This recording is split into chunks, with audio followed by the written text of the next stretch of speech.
नमस्कार। जय माँ सरस्वती।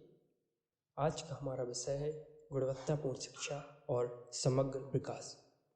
माननीय मंचासीन महोदयगण, उपस्थित समस्त प्राध्यापकगण और मेरे साथियों, शिक्षा हमारे समाज में हजारों वर्षों पूर्व भी विद्यमान थी और आज भी हम सभी विद्या अर्जित कर रहे हैं।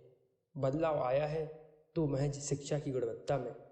परिणाम स्वरूप हमारा रहन सहन बदल रहा है, वेशभूषा भी बदल रही है, भाषाएं, संस्कृति भी सने सने परिवर्तन पथ पर अग्रसर है और हम विकास के नए चरणों से गुजरते हुए आगे बढ़ते जा रहे हैं।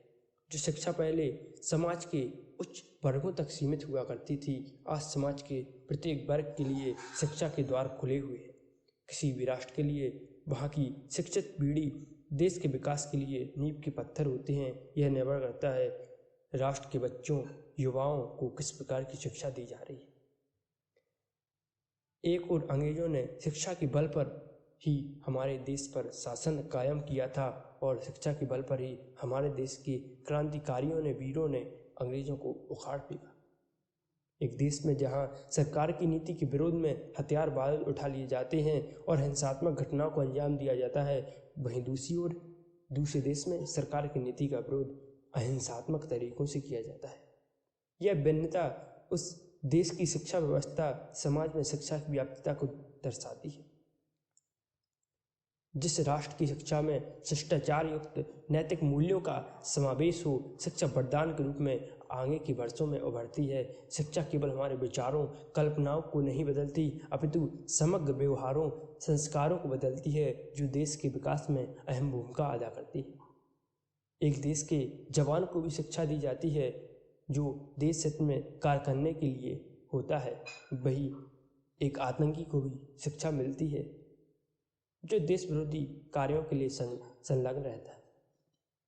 एक गुणवत्तापूर्ण शिक्षा समाज में फैले अंधविश्वासों, दुर्विचारों की जड़ों को उखाड़ फेंकती है। एक राष्ट्र की शिक्षा में यदि उसकी संस्कृति, कला, गौरव, वीरों का समावेश हो तो उस राष्ट्र का विद्यार्थी राष्ट्र प्रेम के भाव के साथ देश सेवा के कार्यों में अपना हाथ बटाएगा।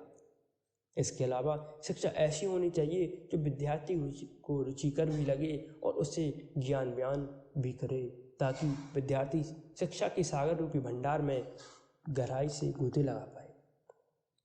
यही समस्त गुणों से सुसज्जित शिक्षा व्यक्ति के, समाज के, राज्य के और संपूर्ण राष्ट्र के समग्र विकास में अनुपम योगदान प्रदान करेगी।